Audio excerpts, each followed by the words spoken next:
Hello, this is Dylan Miller on Daily Dose of Dylan, Google Podcast, Spotify, Spreaker, or iHeartRadio. It's Dylan Miller on Daily Dose of Dylan. Alright, can actually get in the podcast today, so I'm going to do it, pretty much I'm trying to get as little, I'm trying to decrease the amount of makeup podcasts I have to do, because obviously yesterday I had to make up for 4 podcasts that I missed, it sounds horrible, but I'm doing my best to make them as short as possible so that I'm not doing like a 2-hour podcast. And actually, that doesn't sound horrible. That's actually a nice thing to do, because I don't think you guys want to sit through 2 hours of me talking. So yeah, I mean, I think it's better for me to keep it short. I think it's just an easier listen. I really don't know what listeners respond best to, but recently I've been trying to keep it short and sweet and not... I don't want the runtime of this podcast to be so long, because I feel like, as interesting as you guys might find sports, it's hard to listen to someone talk for like 2 hours or something. So I'm trying to keep it. I mean, it's hard even to listen to someone talk for an hour. But anyway, let's get into the podcast on that note. That was a weird way to open it, but it is what it is. All right, so Trey Lance, I talked about him probably yesterday, even though I was supposed to talk about him last week. Yeah, we know what he is. He's not really the guy. He's probably going to be the third string over in San Francisco. Purdy is going to be the starter because of how great he did last year. And Darnold's going to be the backup because of how good he's done in camp so far. And in the preseason. And, admittedly, I did fall for his hype back when the draft was going on. I thought he was the most talented guy in the draft class. Right up there with Trevor Lawrence. And I thought he was better than Zach Wilson, too. So I thought he was incredibly talented, and I still do think he's talented. But he's not a starter. There are quarterbacks with talent that don't have a starting job right now. I just don't think he's efficient enough to lead a team to a Super Bowl, and the Niners can't be wasting their time with that. When you have a Super Bowl roster around you, you can't be wasting time by experimenting on young quarterbacks. You gotta capitalize on the roster you have. And I mean, the Packers are in a similar position, but they don't really have a choice. They gotta see if Jordan Love is... so the Niners have an option, right? They can use Brock Purdy because he can bring them to a Super Bowl. The Packers don't have an option. It's Jordan Love or we trade for someone, which... what are we even going to give up? Because we can't... There's not really a valuable trade piece that people would take. That the Packers are willing to trade. I mean, there's no one the Packers are willing to trade that a team would take. Because we're not going to trade Bakhtiari. Not going to trade Watson. Not going to trade Jair Alexander. We're not going to trade any of those guys. So we got to stick with Jordan Love. But the Niners, they can use Purdy, who is a clear, proven starter. And again, as I said yesterday, it's not a disaster. It's not a failure. 50% of first-round quarterbacks don't pan out.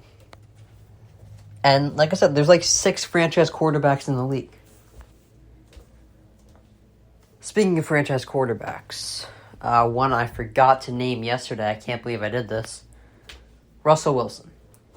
I think the reason I forgot to name him is because he was so bad last year. I think he fell off a lot of people's lists. But Wilson is absolutely a franchise quarterback, talent-wise, and not even just talent-wise. he's been a franchise quarterback for years. Last year was his only bad year in his career. And I did think, probably yesterday or recently I did say that he might have just aged fast, like a lot of mobile quarterbacks do, but I'm going to walk back on that because I think I'm wrong. He looked sharp. I know. It's preseason. But I'm not talking about his performance. I'm not talking about him completing passes against backup secondaries. I'm talking about last year he didn't move a lot. And I thought that was because his legs just didn't work the way they used to. But based on what I saw in the preseason game, he was moving really well. Very mobile. He was moving very fast. He clearly lost weight. He's lighter. He's moving better. That's what I'm looking at with Wilson. So Denver's in a similar position with I have a similar opinion on Denver as I do with the Steelers. I think they're going to be good, but they're in such a tough division. It's hard for me to predict their record, Like, I think the Broncos, at the minimum, they're going to improve from last year. Last year, they did have a lot of injuries as well, which is also something to look at. And they did have a bad head coach. I think Payton was a little harsh, but he wasn't wrong about Nathaniel Hackett as a head coach. Nathaniel Hackett is an offensive coordinator, the same way Todd Bowles is a defensive coordinator. These guys aren't great at the head coaching job. They're better off as coordinators. The Broncos, as bad as they were last year, they lost 9 games by 1 score. Had a lot of injuries, and their coach, they couldn't even manage the clock under Hackett's reign. So I think this is going to be a solid team. The problem is they play Herbert and Mahomes twice a year. So 4 of their games are against Mahomes and Herbert. That's difficult. The good news is Sean Payton, historically, his teams perform better in November and December. They have a relatively easy start to the season. They open with the Raiders, Commanders, then they go to Miami, which is a tough game, but then they go to the Bears. Then they get the Jets and Chiefs, who are probably going to be tough, but then they go to Jordan Love and the Packers. And the Chiefs again. So, relatively easy open to the schedule for them. So if they perform well in those first few games, get a good record to start, and Sean Payton's teams perform better later in the season, they could be contending for the playoffs a year after having a year off of Wilson's worst year in his career. All right.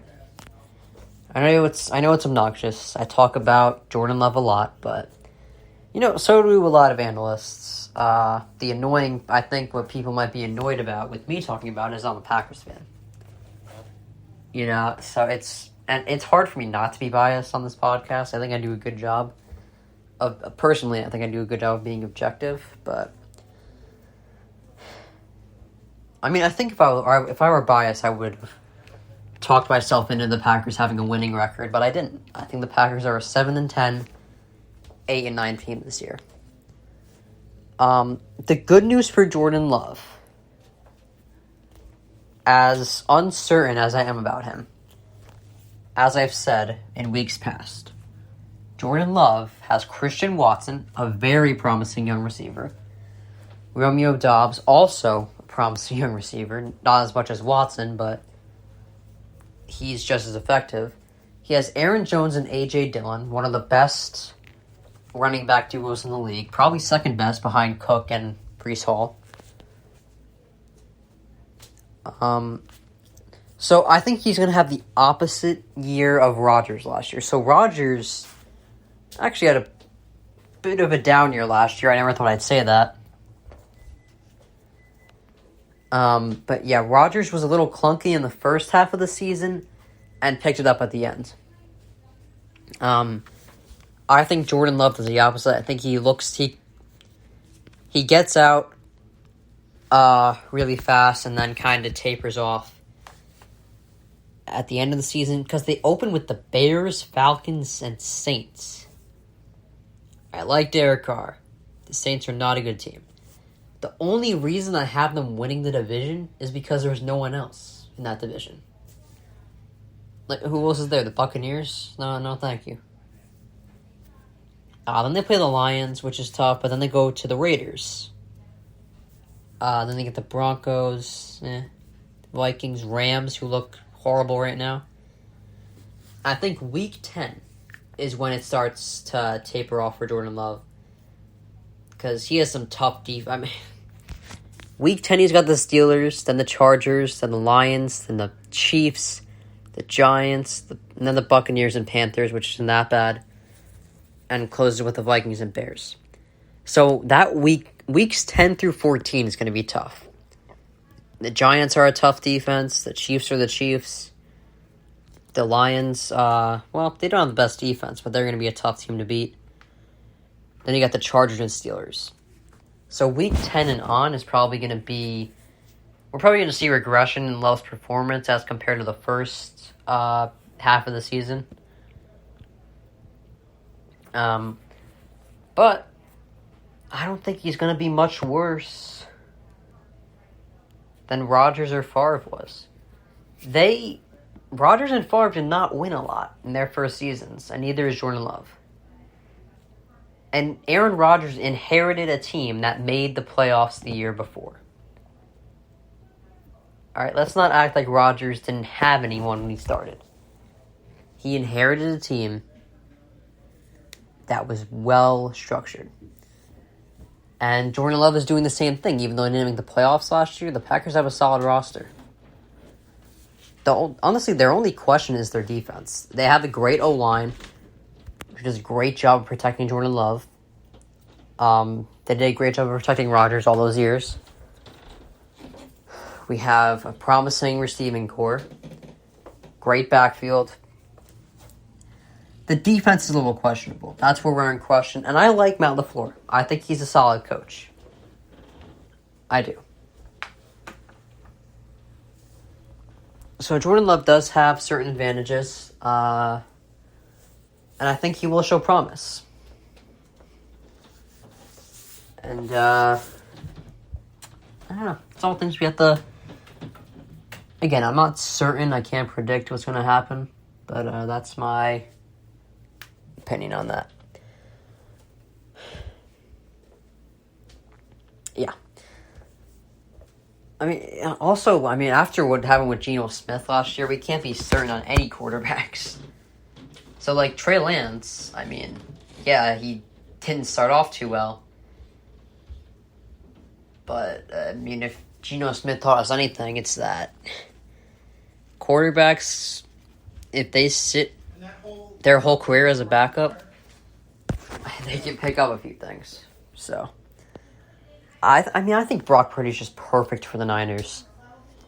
Like, perfect for the Niners. I don't know if he has this much success anywhere else, which is what I'm worried about with Jimmy Garoppolo with the Raiders. I don't think he's going to have the same magic he had with the Niners and Kyle Shanahan. But Purdy, perfect for the Niners. He does everything he has to do. And he has all the weapons he needs.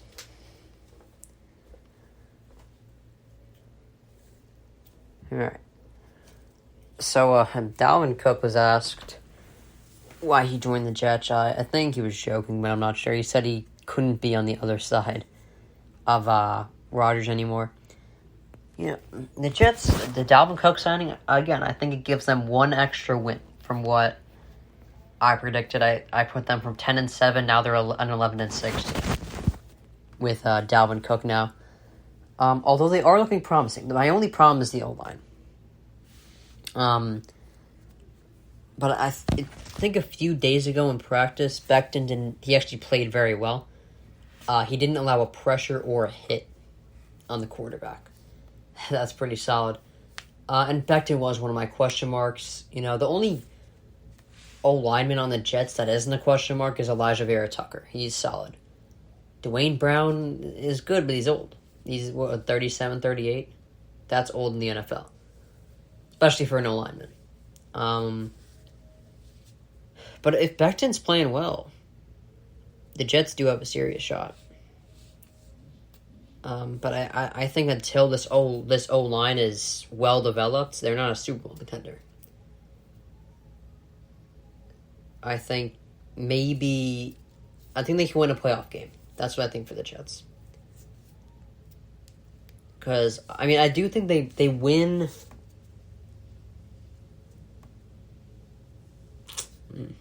I think the Jets are a wild card team. And they win the wild card, probably get bounced the second round. That's what I'm guessing. Because they're not going to win a division, in my opinion. I mean, the AFC is just so wide open. I mean, you stick to the top three teams. I think Chiefs, Bills, Bengals, Jags. Those are going to be the top four teams because those are going to be the division winners. As far as the wild card goes, that's wide open. The Ravens could get in there. The Steelers could sneak in there. Chargers can get in there. The Broncos, even if they resurgent Broncos, can get in there. And then you got the Bills and the Jets and Dolphins. Don't think any of us can predict what's going to happen in the AFC. All right.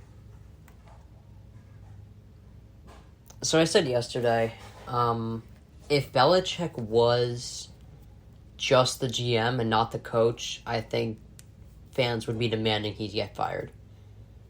And honestly, although I may be suggesting the unthinkable here, I think if Belichick wasn't so close to breaking Don Shula's all-time winning record, if he went like 7-10 this season, I don't think it would be crazy to fire him. But I think Robert Kraft's going to look at it like, oh, Belichick's like 4 wins from breaking Shula's record. Why would I fire him now? You know, that would be kind of a crappy thing to do. And I think there is certain history. I mean, Belichick and Kraft have worked together for a while now, I think over 20 years. And Belichick did bring them 6 Super Bowls, so it is tough to walk away from him.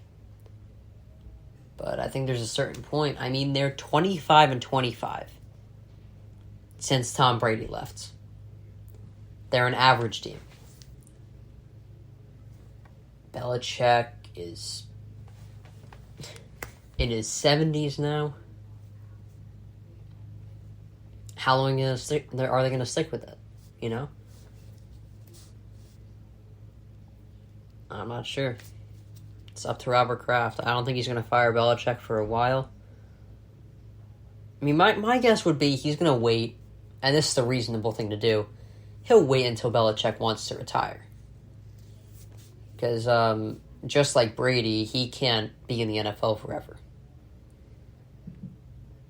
So yeah, I think he's going to do the reasonable thing. He's going to wait till Belichick wants to retire, and that's what he's going to he's going to let him go. He's not going to fight it. All right, so Jimmy G went 4 for 4 in his preseason debut. I don't think he does with Josh McDaniels what he did with Kyle Shanahan. And let's not forget, when he had Kyle Shanahan, he also had George Kittle, Brandon Ayuk, Tebow Samuel. Fantastic defense, fantastic O-line. When he made that Super Bowl with Kyle Shanahan, he had a great roster. He does not have that with the Raiders. He has weapons. He has Adams and Jacobs. Not much else. Alright, so this was interesting. Anthony Richardson did not start the second preseason game. I was shocked when I saw that. But they know why. They know what he is. They they could be jumping to conclusions, but I think they know what kind of quarterback they're looking at. They're looking at a guy, he might not have he's going to have a shaky first year, but he'll show a lot of talent, just like Josh Allen did his first year. Josh Allen had a terrible year his first year, but you saw the talent there. So I think he's going to, just like Josh Allen, he's going to run around a lot. So I think the Colts are saying, we know what we have, so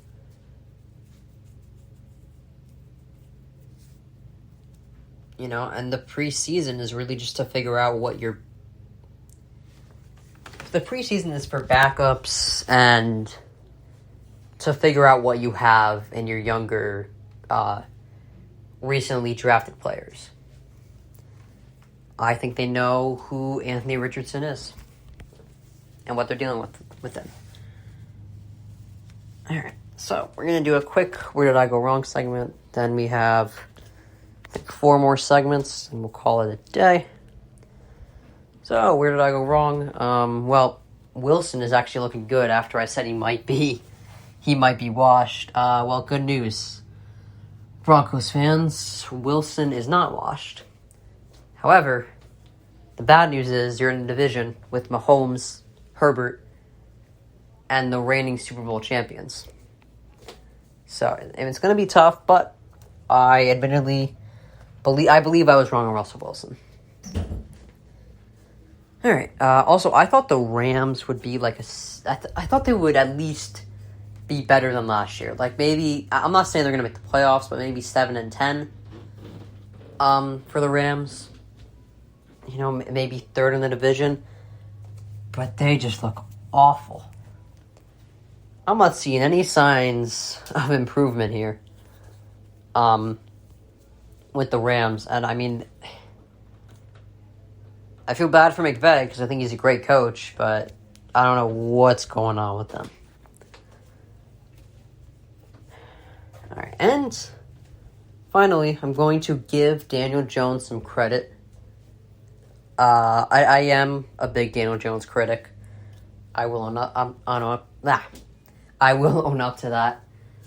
I think he does what he has to do. I think he threw 15 touchdowns last year. If that's what he had to do, that's fine. I'm okay with that. But I'm not going to pay a 15-touchdown quarterback $40 million a year. Nah, that's, in my opinion, unreasonable. I understand what they were doing. You gotta keep your quarterback, but I would have tried getting him on a cheaper deal. But, admittedly, he looked much better in his first game than I've ever seen him in prior seasons. Alright. I mentioned Russell Wilson before. He offered Trey Lance some advice about the scrutiny he's been facing in the media. And, I don't think pro athletes have to listen to what analysts say, Analysts just give their opinions. And, hopefully if I become a legit analyst, that's what I'm going to do. I'm not going to sugarcoat anything, If I don't think you're a franchise quarterback, I don't think you are. I don't think Lance is a franchise guy. And I do agree, get away from the noise. If you don't want to listen to analysts, don't listen to them. It's not that hard. Especially with pro athletes, think just go tunnel vision, don't look at social media or any of that crap that could possibly have a negative effect on you. Yeah, don't have to listen to everything analysts say. It's that simple. Alright, so Josh Jacobs has been holding out, but he is expected to report to the Raiders before week 1. I just think this whole running back thing is...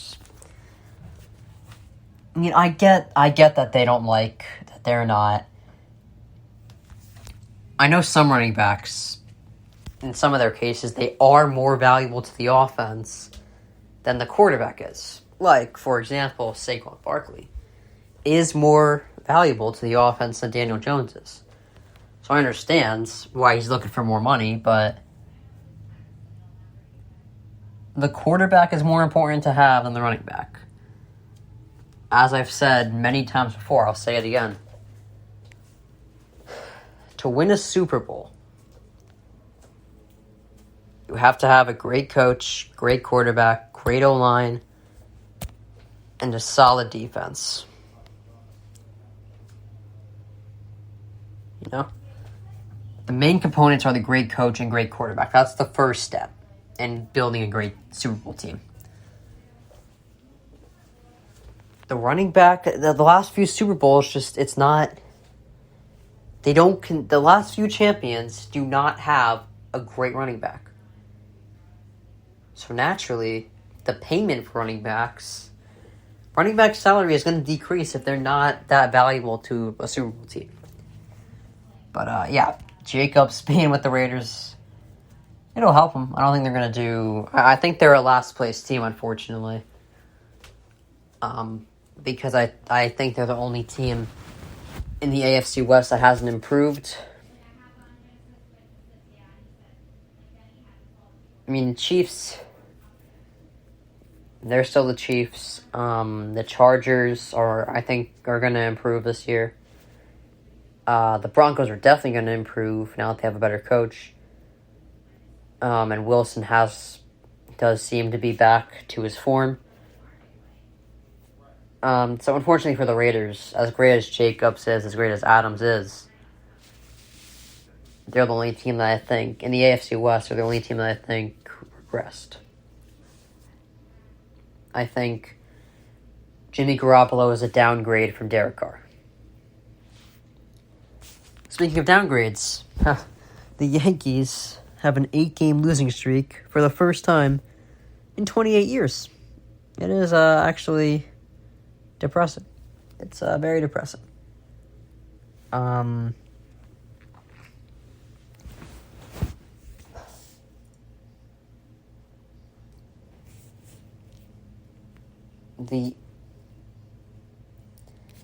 was looking at power rankings this morning.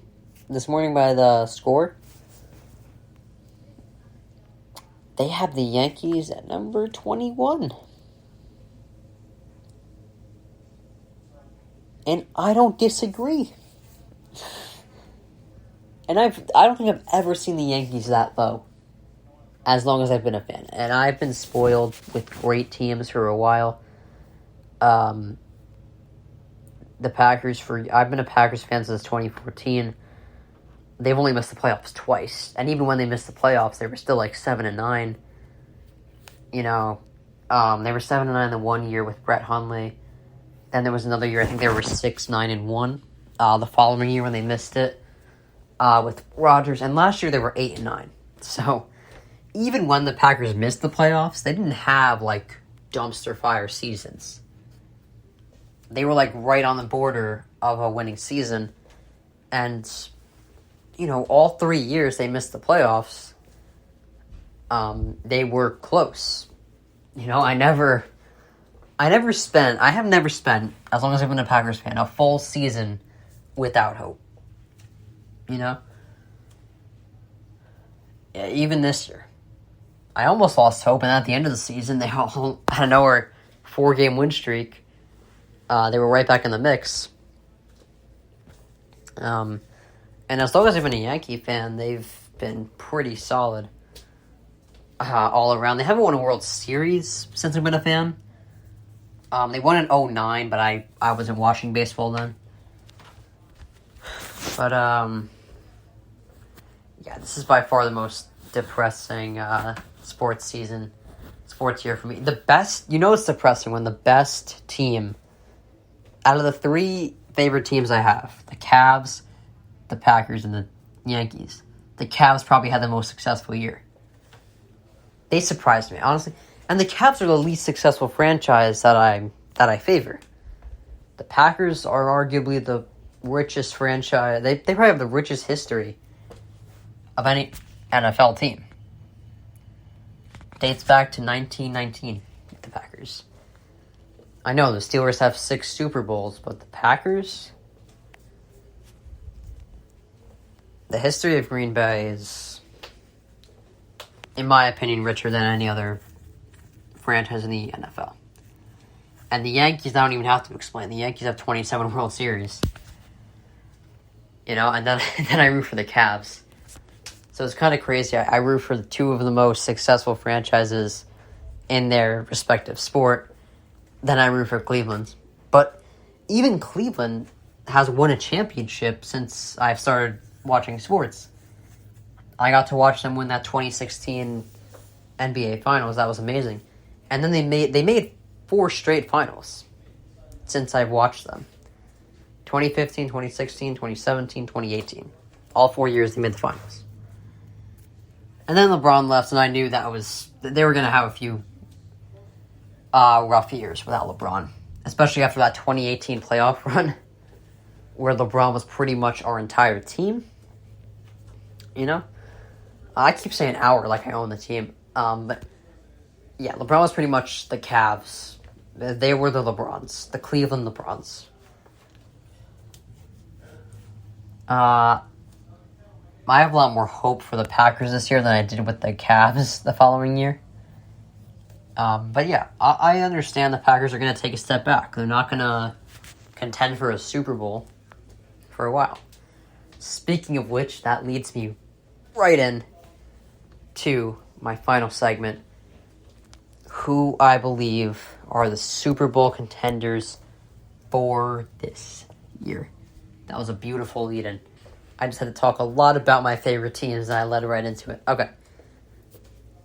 As self-centered as I was. Anyway, let's move in. So, I think...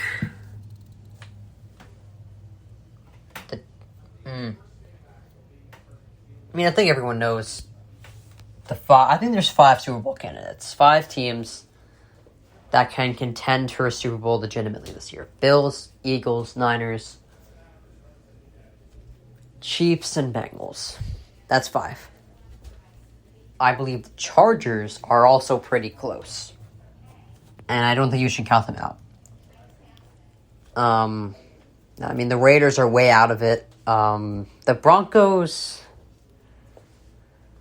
I would say they find themselves somewhere in the middle. They're not out of it, but I wouldn't say they're...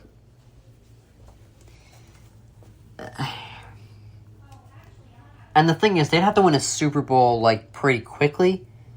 Because Wilson, he has more years than, Rodgers does, but he doesn't have that many years left. The Broncos are going to have to get a lot better, a lot quicker. So I would say they're kind of in the middle, but it doesn't look good for them.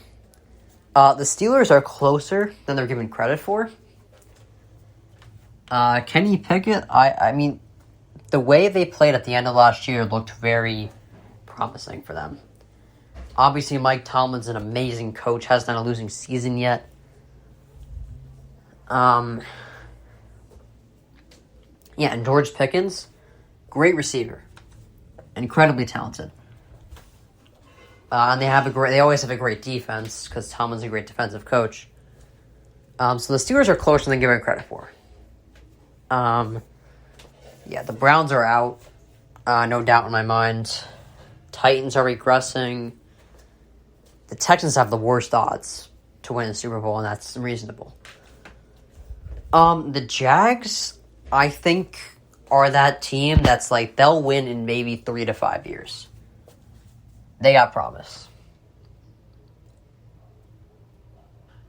Ever since they got Doug Peterson, and Doug Peterson and Trevor Lawrence figured it out, they've been one of the top teams in the league. After week 10 last year, those last 8 weeks of the season, the Jaguars were actually a top-end team. So they're pretty close to a Super Bowl, actually. Not this year, but in years, like I said, 3 to 5 years. The Patriots, I think, are out of it. Like I said, I think Robert Kraft's just waiting for Belichick to retire so that he doesn't have to fire Belichick. Like I said, that's reasonable, but they're 25-25 post-Brady. They're an average team. So, all right. The Colts are gonna. The Colts have a ways to go. First of all, they have to figure out if Richardson's the guy. I like Anthony Richardson, but I also liked Trey Lance. Now you fall for the hype. It's not uncommon that quarterbacks that look talented out of the draft turn out to not be so good in the NFL. I think the Jets are like I said, I think the Jets are they win a playoff game, in my opinion. I don't think they contend for a Super Bowl this year, at least. Maybe next year they build that O-line up. It's very possible. Because if they fix that O-line, they're a dangerous team. Because you can say they only have one really good receiver, but that's all Aaron Rodgers needs, really. He also only had Devontae Adams in Green Bay. So you got Rodgers, Wilson, Cook, Breece Hall. Great defense. I like Robert Saleh as a coach. You fix that O-line, the Jets are dangerous. I think the Dolphins are a dark horse for the Super Bowl. I know I'm not the only one to say that. It all rides on Tua's health, really. They have a great roster. My voice is cracked. So bad there. They have a great roster, the Dolphins. And they have a great coach. I think Mike McDaniel is a great coach. Then the Ravens are...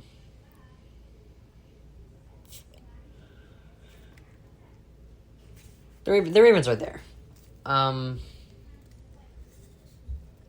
would say the Ravens are kind of stuck in that point where it's like, they have the components. They do have a great coach.